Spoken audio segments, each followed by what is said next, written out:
여러분 안녕하십니까? 뉴스데스크 충북 소식입니다. 내일 탄핵 심판 선고를 앞두고 충북의 정가도 초긴장 상태입니다.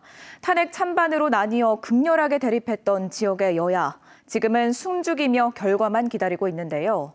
어떤 결론이 나든 뒤따를 파장과 조기 대선 여부까지 맞물려 말 그대로 폭풍전야입니다. 이병선 기자입니다. 비상계엄 선포 이후 120일 넘게 충북 여야는 광장에서 또 온라인에서 정반대의 목소리를 내왔습니다. 국민의힘 충북 국회의원들은 헌재의 탄핵 심리 과정에서 내란죄 철회, 야당의 전횡에 따른 국정마비 등을 이유로 기각이나 각하를 주장해왔고, 헌법 위반이 없고 법적 근거도 없는 탄핵은 정치적 폭력일 뿐입니다. 민주당 충북 국회의원들은 민주주의와 헌법 가치를 수호하고 나라를 나라답게 정상화해야 한다며 파면을 요구했습니다. 하루빨리 내란 수괴를 탄핵하고 파면해 주실 것을 촉구합니다. 2차 탄핵 발의 당시 국회의원들이 표결에 임해야 한다고 했다가 지지자들의 비판과 입장 번복 논란을 빚었던 김영환 지사는 이후 탄핵 반대 목소리를 높였고, 이에 대해 시민단체와 야당은 국난의 시기에 정치적 중립을 지키고 민생을 챙겨야 할 도지사가 오히려 분열을 조장한다며 비판하기도 했습니다.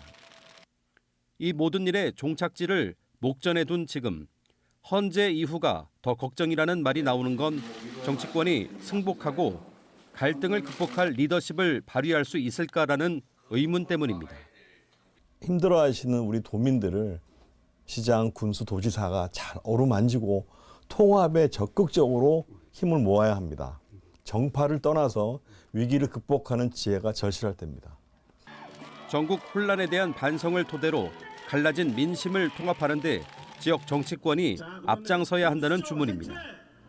한편 경찰은 헌재 판결 전 충북 선관위, 주요 정당 충북도당 당사에 인력을 배치해 만일에 있을지 모를 소요 사태에 대비할 계획입니다. MBC 뉴스 이병선입니다. 윤석열 대통령 탄핵 심판 선고일을 맞아 지역 시민단체와 노동단체가 시국대회를 개최합니다.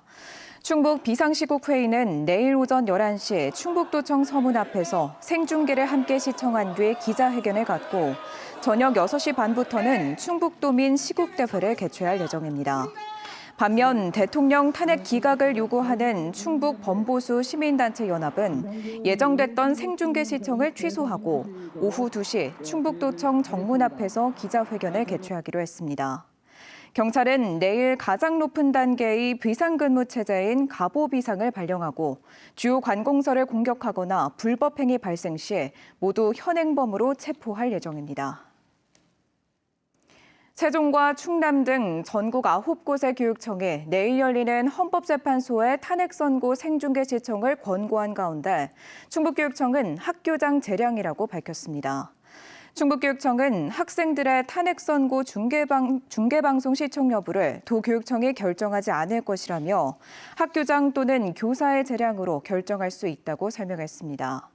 그러나 이로 인해 수업 결손이나 지장이 있다면 정해진 절차를 따르고 교사의 정치적 중립 의무를 지켜달라고 강조했습니다.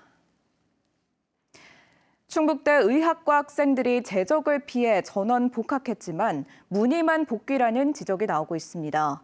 최소 학점만 신청한 학생들이 대부분이어서 대학 측이 수강 신청 기간을 연장했지만 결국 응하지 않아 수업을 제대로 할 수 없는 상황입니다. 신병관 기자입니다. 충북대 의대 본과인 의학과 수업이 이루어지는 교육인재관입니다. 학생들이 복학하고 추가 수강 신청 기간까지 끝났지만 여전히 학생들의 모습을 찾아보기 힘듭니다. 강의실은 잠겨 있고 학생들이 수업이 없을 때 머무는 정독실과 세미나실도 비어 있습니다. 복학 이후 최소 학점만 신청해 놓은 학생들은 대부분 추가 수강 신청에 응하지 않았습니다. 의대의 경우 집중적으로 한 과목을 끝내고 다음 과목으로 순차적으로 넘어가는 블록 수업을 하는 만큼 수업이 제대로 이뤄질 수 없는 상황입니다.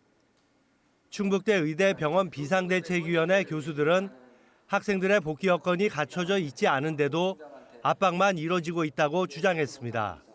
학생들이 마음을 잡고 제대로 복귀를 해야지 나중에 졸업 후에 필수 의료도 하고 지역 의료의 일꾼으로도 성장할 수가 있습니다. 개강 나흘이 되도록 시간표는 확정되지 못하고 있고 충북대 의대가 대학 측에 요청한 원격 수업 전환도 의미가 없게 됐습니다. 다른 학교도 상황은 비슷해 학생들이 당장 입장을 선회할 가능성도 높지 않습니다. 의대생 단체가 설문조사한 결과 15개 의대 재학생 가운데 수업에 참여하고 있거나 참여 예정인 학생은 3.87%에 그쳤다고 밝혔습니다. 다만 수업 정상화의 여지는 남아 있습니다. 추가 수강 신청까지 끝났지만 충북대 학사 운영 규정의 의대의 경우 수강 신청 수업 시간표 편성 등을 총장이 별도의 기준을 정해 운영할 수 있다는 특례를 부칙으로 두고 있습니다. 학생들이 재적을 피해 복학은 했지만 여전히 학교로 돌아오지는 않는 상황. 무늬만 복귀가 언제까지 지속될지 대학 측은 속을 태우고 있습니다. MBC 뉴스 신병관입니다. 충북 북부권 최초의 국가산업단지인 충주 바이오헬스 산업단지 조성이 본 궤도에 올랐습니다. 충청북도와 충주시는 한국토지주택공사와의 시행협약에 행정안전부 중앙투자심사를 통과했다고 밝혔습니다. 시행협약에 조성원가 인하를 위한 재정 지원과 기반시설 설치 등이 담긴 가운데 LH는 올해부터 토지 보상을 실시할 예정입니다. 충주 바이오헬스 국가산단은 중부내륙고속도로 충주나들목 인근에 224만 제곱미터 규모로 조성될 예정입니다. 음주운전이 적발된 진천군 공무원들에게 잇따라 중징계 처분이 내려졌습니다. 충청북도 인사위원회는 지난 1월 진천읍의 한 도로에서 음주운전을 하다 경찰에 적발된 진천군 소속 7급 공무원에 대해 해임을 의결했습니다. 이 공무원은 한 차례 음주운전으로 처벌받은 전력이 있어 해임 처분했습니다. 또 지난 2월 청주 오창읍의 한 골목길에서 음주운전 뒤 잠들었다가 경찰에 적발된 진천군 5급 간부 공무원에게는 정직 2개월 처분을 내렸습니다. 청주에서 택시 강도를 벌이고 기사를 트렁크에 가둔 50대 남성이 구속됐습니다. 뉴스 마칩니다. 고맙습니다.